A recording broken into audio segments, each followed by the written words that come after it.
I'm like, bro, can we just, you know, we don't need to kill too much more time, right? Triple overtime is excessive. I think baseball may be the only sport where it's reasonable to go into, like, decouple overtime. Yeah. But anyways, we won't get any overtimes here. We could go 2-time. We can't go anywhere past that because this is Smash Brothers. So, yeah, Grayson versus Zai. Zai rocking that Palutena. Gonna get a lot of openings early game. That, no matter what character he's playing against, he's gonna have crazy early game combos. We saw that in the set against Yosifu about, I think at this point, like 2 hours ago. And that's another thing to keep in mind, right? Is that both of these players, Grayson even more so than Zai, are playing pretty cold. Yeah.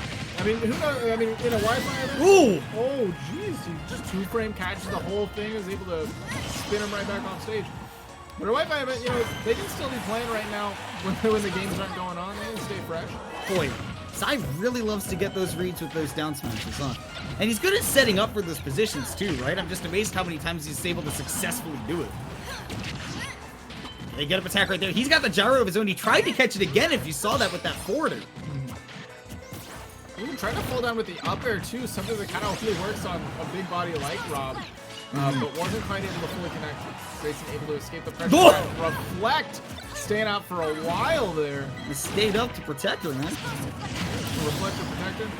Either way, he's gonna keep her safe. Yeah, finally able to get that stock too. Again, big body Rob, you're gonna fall victim to a lot of Palutena's, you know, big, long-lasting hitbox nonsense, and that explosive flame is no exception. Explosive Flame is the secret weapon the Palutena mains only pull out every once in a while. Yo, turns out we had a secret weapon.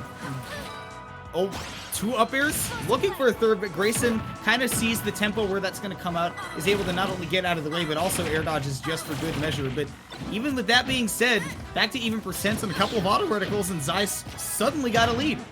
Yeah, and now getting a grab set up on the platform into the Explosive Flame, trying to catch the landing, and he does find it with the up air, sends Rob tumbling into the backside of the stage. It's quite a statement from Zai to have gotten that much percentage. I think he had like 80 unanswered when he got that stock.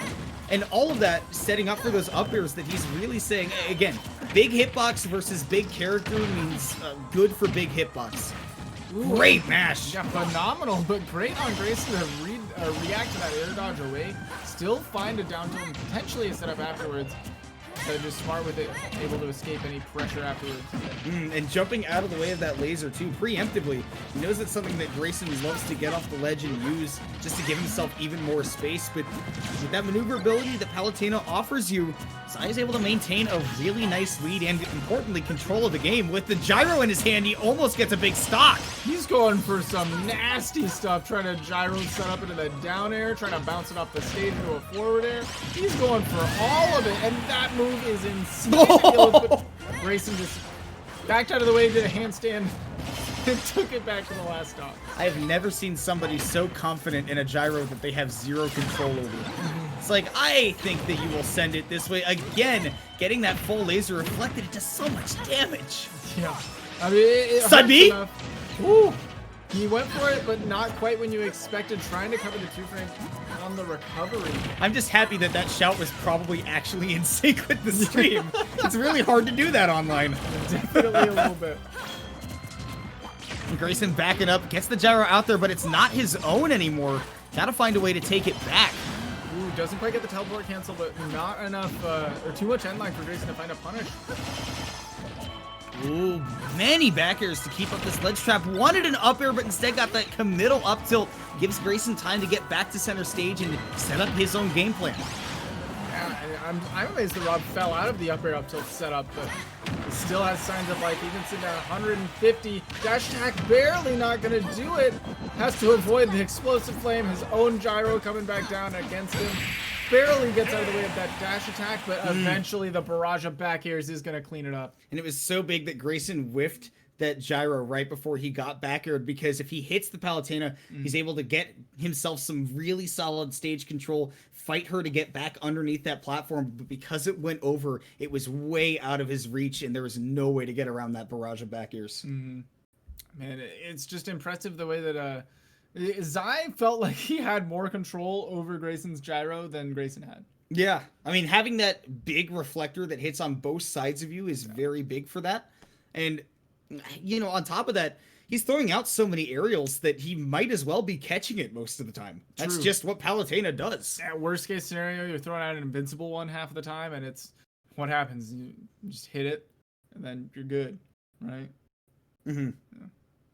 So, big chillin' with a phenomenal set of aerials and just a phenomenal set of tools to deal with both the laser and the gyro, as well as having your own auto reticle. You have your own explosive flame. Palutena is built different, man.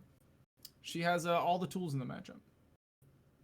Yeah, for sure. So, able to keep the Rob block down heavily, as Palutena is known to do against, like we were talking about, big bodies, but characters in general. Zai has taken away as many flat stages as possible because we see how much he loves to juggle, loves that aerial combat against Rob, where he can really lock down Grayson and take away his ability to use that gyro. That's how we saw that game 1 end. And Grayson just wants to make the adaptations on the same stage. So PS2 we go, make the best games. Man, already starting off with 50% and climbing, continuing the juggle. Not going to be able to punish that air dodge because Ugly eventually on the way down, the gyro comes through, but almost going for the gyro to set up. He wants at least one of those to put on Twitter. That's going to be one of those motivational posters where it's like, you only see the success, you never see the many failures. Right. Like trying to that time, Grayson recognizing, all right, if you want the gyro so much, then I'll give it to you, but I'll hit you back before you get it. Barely avoiding that laser, continuing. Man. Whenever Grayson does have the gyro, things look nice, but again, it's not often that he is the one in control of his own gyro. Mm-hmm. Yeah, Zai's just constantly able to grab it. Even that explosive flame opens up enough time for him to take control of the area that the gyro should be giving to Grayson. Oh, and he just catches him continually, trying to take him back, and he says, no, I will not allow you to play with your toys today. The explosive flame is a nice tool in the matchup. Just the perfect distance. Once the gyro is already out, the laser, if it's not charged up enough or quick enough, it could be hard for Rob to challenge the distance. Oh, here come the nairs right there, 2 of them, and then Zai redirects to go and grab the gyro himself. Again, he who controls the gyro controls this match, it appears, and Zai is acutely aware of that fact. Wow, the spacing to come down with that low explosive flame and not get nicked by the gyro? Gosh, I mean, again, we saw this back in the winner's semifinal set. Zai is so good at playing in a small, confined zone. You tell him where to play, and he'll be able to maneuver the way that he wants to. Even here on the ledge, with this ledge trap, most people would falter trying to keep Rob stuck there for so long, but Zai is able to build up 72% before he's knocked out of the way. Here we go, Grayson though finding a down tilt setup into the side special. Not gonna do Oh my Grayson goodness! Catches the jump at a disadvantage, and that is a big stock for Grayson. Now finally having a lead in the set. I'm sorry, I'm just astonished. He finally hit the Keisuke Takahashi. I've never seen him get the drift back there on somebody that way, and I'm elated. He tries so often, but eventually he will get that read. Finally finding it to put himself in the lead big time. Full stock over the Palutena, and if he gets to just simply control when Zai gets to approach, that's been his main problem, is that the offense comes whenever Palutena wants to. She's far faster than Rob, but now Grayson, he gets to sort of conduct the tempo. Yeah, definitely. Now almost putting a clean... Ooh, the up air from below? Still taking it, but 115% on Palu. We could see, potentially depending on mashing circumstances, that down throw set up for Grayson. We could see just a raw back air, down throw, up air. No, great DI and great escape, but the up smash does eventually come through, and Grayson evening it out 1-1. Grabbing that Whopper Deluxe on the cross-up, not giving Zai any ability to just throw those aerials out on a shield. He's gotten away with it a lot when it's been either the back airs or the forward airs, but even we saw a couple of the back airs get punished on shield, and that time the nair way too committal. Grayson's one of those people who's learned through trial by fire, just, hey, maybe I should stop jumping into Palutena nair. Yeah. Maybe it's not the best option. But multiple Palutena nairs, they were punished with up smash for a solid stock. So maybe something Zai's going to have to cool it down with. And if he does have to slow down the pressure a little bit, that might give Grayson an opportunity to play a little bit more. Give him some room to breathe and set up his own, and maybe he'll have a gyro for his own. Never know. Never know, man. I mean, at 1-1, this is another one of those sets where I'm like, I really wouldn't be surprised to see it all play out in Pokemon Stadium 2. They're close games, and I think that these are two players who really relish in, playing the player and not necessarily the game sometimes. So we'll see. Sounds like we're back on Pokemon Stadium 2. I hear Gladian's theme, and indeed we are. So I would say that this is a pretty safe indicator of we're going to stick it out on PS2. Probably going to be all 5 games here. Again, I have no problems with that. I feel like there's not a particular stage where one character gets so much of a benefit that they're missing out by not taking it here. Both characters I feel like both characters do enough on this stage with Rob Crazy Side B close to the edge. Palutena. Her incredible control of the whole stage with her movements. I would have to think that overall for both of these characters, this is going to be the most fun stage to play on. Anyways, the perfectly timed parry by Grayson on Wi-Fi, no less. That is impressive. Definitely. Even more impressive from Zai with that reflect on the laser. The perfect angle, bounced off the stage, back up, then back down, and then back up into Grayson. Jumping into it. Looked like he was playing Sonic Colors, dude. Got that laser wrist. Oh, into the side special though is going to take it off the gyro at 84%. Grayson, definitely not trying to even those up. Yeah, Grayson, again, this is one of the things we see from him a lot, his tenacity as a player to continue to keep the pressure on until he evens it back up. And this time, Zai makes the adaptation. Last time we saw that exact situation, Grayson did that exact same air dodge. This time, Zai was able to wait for it and then counter back with that back air. Set up for some good damage, but now he's getting ledge trapped at the end of the day. All those down tilts gave him time to get the gyro back on his own. Great high teleport recovery to avoid any gyro setup at the ledge. Now he's gonna land. Oh, great weight on the air dodge. In comes the explosive flame. Gotta catch the landing again, but drifts all the way back down. Grayson's really taking his time to get back to ledge. He's seen how eager Zai is to try and, like you said, get that Twitch clip. Get that quick edge guard and take away the Rob stock before percents start to get ridiculous. And hey, believe it or not, percents are starting to get a little bit ridiculous.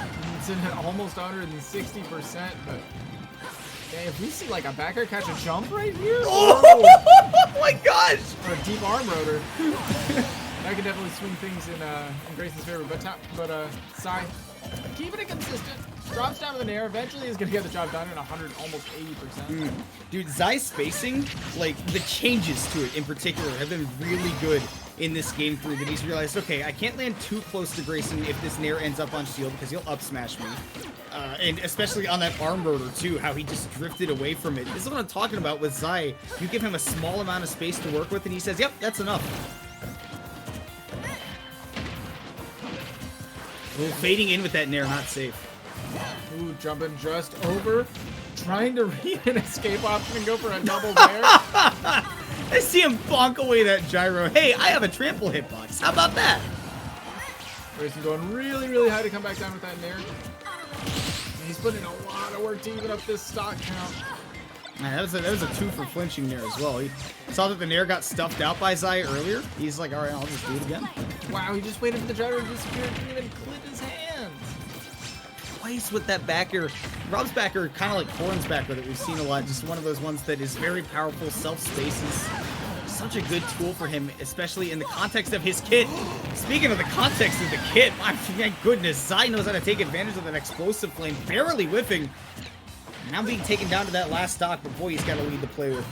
Definitely falling there, converts into a grab, almost going for another explosive flame, bouncing back that laser, and barely gets hit by that gyro before another explosive flame comes out. It is Zai's ball game right now. Grayson's really hunting for that signature Rob combo. I think that, next hit's going to cancel that out. Like, he's not going to be able to get it if he puts any more percent on Zai, so you'll have to get that gyro in hand as soon as possible, but could also go for that clean and simple win as well. If he's able to get around all of the pressure, but no, the dash attack catches DI in, I believe, even there, him trying to dash in for an aggressive option of his own, gets him right off the top. And a strong aggressive bonk. Again, the trample hitbox doing wonders for Zai's confidence in his ability to just run right up despite the threat of the projectiles, because he says, I've got a pretty solid window of time here where that's not going to matter. Whose decision was it to make that dash attack and that back air that good? I don't want to fight anybody. I'm not mad at anybody. I just want to know, so do you think about the consequences of your actions before you take them? I mean, they were that good in 4, they just were attached to a character that didn't function that good. We were talking about this with Kirby too. Yeah. It's like there are characters that just, they have good things, but you know, other things are holding them back. Yeah. Palutena is no longer one of those characters. She's one of the most well-rounded in the game, and you're seeing exactly why. Zai's been able to make so many changes around the adaptations that Grayson has been making. And we'll have to see if the robot's got more in the tank. He ran out of the uses of the gyro there, disappeared on him, so no big Rob combo to start off this set, or at least for game 4. And here we go, retreating to the platform, but it's so hard for Grayson to consistently cover those teleport options. I think he's not going to go for it, but oh, double up airs. Now it's Zai's turn to put on the damage. That time Grayson mixing it up by drifting right after those up airs, nearly back-aired himself right into one of Zai's own. Could have put him in a horrible spot. This should be forward throw off the stage, and yeah, again looking for the back air of his own, but big commits by Grayson this time. He's not playing to react as much as he is to say, I'm going to throw out very, very strong options that will get me stocks if they work. Big reads. Yeah, definitely. Charging, smash attacks, and just throwing out aerials without waiting for an option. There we go, down smash. This is going to cover the high recovery, which Zai went for to avoid getting 2-framed by the down air. So, coverage there from Grayson. Fantastic parry right there, though, by Zai. Nearly got himself an opening. Laser once again will come in and bounce back to hurt Grayson. I feel like it's 50-50 based on who's gotten hits with those lasers at this point. Woo! Good gyro toss down. Oh, this should be it. Send him up. That's, yeah, arm rotor, and that's over. Grayson, 2 quick stocks. 1.5 minutes into this game. Oh, the down smash, though. That's beautiful. You talked about it before. I feel like more than any other Palutena, we see Zai go for those down smash reads. But it feels like Red Bull's giving him wings everywhere. Big shoutouts. And right now, he's going to need a little bit more than just a can of the good juice to get back into this game, though. Like, a big stock and then a big read, something like that. Oh, being down this big is so scary. Goes for it all with that second one, because again, like I'm saying, he knows he needs a big play if he wants to close this out without a game 5. Right, and if he connected that second one, that could have been crucial.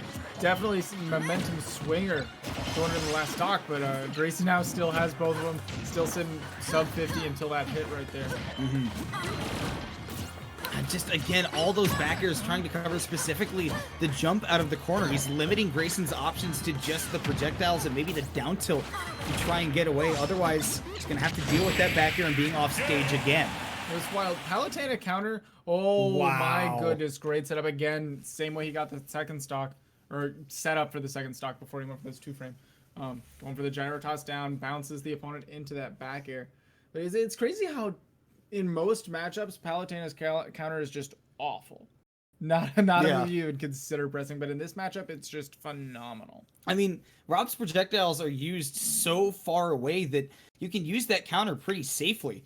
And not only that, when you counter the gyro, even at close range, it sticks next to you, and it makes it hard for the Rob to get that punish up close. You're right. It is a very unique matchup in which she does get to utilize the counter far more often. And making great use of it as well so far. But now, again, going to the Pokemon Stadium 2, don't expect to see anything different. If we see a rematch in Grands, I feel like we're going to see up to 10 games on Pokemon Stadium. I hope you like Pokemon music. I personally, big fan. Oh, and also for me as a person, I hope you like Pokemon music. Yeah, it's good music. Genuinely, I hope you enjoy Pokemon music. Am I also wrong? I just want to say, before we start talking about this game, am I wrong for liking the original Gladians theme more than the remix in this game? I honestly couldn't tell you the difference. It's been so long since I've heard either of them because I don't have the headphones on. That's okay, fair enough. Fair enough. Either way, though, once again, we see that gyro getting reflected does help make it a little bit more safe on Zai's end because it will become that active hitbox on his end. Going for a big downer. He gave up a lot of space to Grayson, but he was actually ready to cover it with that backer. Look at how much damage he got out of that. The explosive flame to auto reticle actually being like a combo and not just not just silly neutral tools from Palu is very funny. The double parry, Grayson had to burn that air dodge just to avoid getting donked by that laser, getting the stock taken. He's barely able to come back on stage with his life, but the up tilt to anti-air, wow. Great job by Zai conditioning the roll there with his movement and then still catching the jump away after. Okay, gyro, no big setup though. Zai's defense is perfectly timed. Goes for the drag down up air to maybe turn around and get a grab to reset into the vortex, but does not find any dice. Still though, I love the little resets to extend the combo a little bit further if you do connect it, other than just one more finisher here. Oh, actually coming in as a counter instead of the reflect this time. I think that Zai was expecting the gyro at that range, but hey, you'll take the counter any day of the week, and now you got a full stock lead. Yeah, and even with gyro barely clipping at the very end. Woo, Bounce is gonna punish with a forward smash. He's just barely not able to reach that. And that was honestly a 50-50 on Grayson's end, because Zai could have picked that up with the Nair, as he's done many times, but he's also picked up the gyro a lot with the dash attack as well, and the dash attack wouldn't have cared about that forward smash. It's so hard for Grayson to find opportunities to just throw out the gyro and not give Zai an extra shield. Yeah, he's definitely got to pick and choose his moments to throw out the gyro rather than just relying on it as a sort of second character that he can use. There we go, gets him caught on the platform. The up tilt doesn't quite catch him. And it was out of shield off, and he slams back to shield again. Ooh, up air doesn't connect on the shield. That gives Grayson a small opportunity to run away. And again, yeah, that dash attack just does not care about your hitboxes. And Zai, he's so good about picking that 2-second span where he turns on the jets, in fact, the afterburners, to get that stock. He was so far extended, and now a big lead for him once again. Wow, just a little push. I'm pretty sure that that is an unshieldable move. That Palutena reflector on the counter. Oh my goodness. I thought that this game was firmly in Zai's control, but one quick back air really close. I'm amazed that came so close to killing. Right. Oh, and then gyro gets him out of the combo. He almost down aired out of his own throw. That's insanity, Grayson. He's at 82%. Zai is only like one combo away from having him at kill percents. Like a back air near the ledge of the stage could do this. Grayson taking his time to come back. Back hit of the Nair, potentially setting up a ledge trap. Ooh, that's a punish. Absolutely no connection. No double jump either from Zai. There we go, does find his way back to the ledge. Grayson has to give up so much space, though, to respect the explosive flame. The other oh my goodness! Showing. I think the up smash was a misinput, but either way, Zai's able to stay alive. In fact, starts up a juggle, but doesn't find anything else. He better mash quick, and he does. Yeah, consistently we've seen Zai's mashing to be incredible. Even online, you'd expect something to get, something to get dropped here or there, but no. Not in this instance. Both of these guys well into their kill percents at this point. This could be one grab under a platform away. You can see Grayson's playing near him just in case Zai stops right underneath it. Rolling away once again, does not want to get caught on the roll from that up tilt. Both of them hanging on by a thread. Such a high pressure situation. Last stock, insane last hit. Game 5, winners finals. Huge advantage to whoever's going to be able to take this. You'll be sitting pretty in grand finals with an extra set to play with for whoever comes back to you. And then they're barely clipping. How did he avoid the explosive flame and still wasn't ready for that DI? He was able to avoid that explosive flame because he saw that anytime Zai does that jump and falls off stage, he knows that explosive flame is coming. The only thing that Zai is using that to do is to cover that gyro. He doesn't want Grayson to be able to pick it up. And in that case, Grayson knows that that Nair is going to be active just long enough that it will be able to kill Zai, even with good DI, as we saw into that corner, and he's able to clutch out the most nail-biting Game 5 we've seen all day. Yeah, Grayson's got to feel really good about that one. Now sitting pretty in grand finals, as I was saying, whoever gets to him is going to have to beat him in 2 sets now if they want to take the tournament over Grayson, and that's a feat. Anybody who has had to play 2 sets against Grayson in a row knows that that is an ordeal. That is hard to do. Because you saw right into that, like throughout that whole winners finals set, that his adaptation game is ridiculous. Let's actually take a look at some of the Red Bull replays to see how that develops a little bit, because that was where Grayson really shone in those games, is that Zai had some pretty convincing victories in the ones that he was able to take control of, but Grayson always had an answer going into the next game. Yeah, he was always ready to change the game plan, found almost different kill setups in like every single game. Almost every single stock was something completely brand new. And that's what makes him such a good Rob player, is that he very clearly starts on the level 1 of Rob has many funny kill setup with gyro. I go for them. Yeah. But then his opponent take control of gyro and he goes, oh, go to step 2, no gyro. Yeah. And then, oh, go to step 3, no down throw either. Yeah. He's got to find so many different ways to do it. And eventually he found out it's reliable if I take him to just 140% and then kill him. So we'll see, again, how that developed. There were a couple of real fun stocks, and that sort of, was the moment where I went, oh, yep, we're definitely watching a Rob. Yeah, definitely. Grayson is back in his groove. Those type of moments. And see why up until this set he hadn't lost a game yet in that tournament, and the patience to just wait for that gyro to help him out. He has so much faith in his toolkit. That right there, that was one hell of an edge guard. Toss the gyro down into the back there is definitely one of the cleaner looking setups. The fact that he was able to find it, despite the fact that Zai constantly had control of the gyro, was one of those big things, but that he backed off of relying on it here in this last stock. We'll see this again right here. As I was talking about, Zai sees the gyro, he covers it with the explosive flame, but then goes right back to the exact same flowchart, and Grayson just slides right over it. Amazing how he just, like, the Venn diagram of him versus the explosive flame is they're almost touching.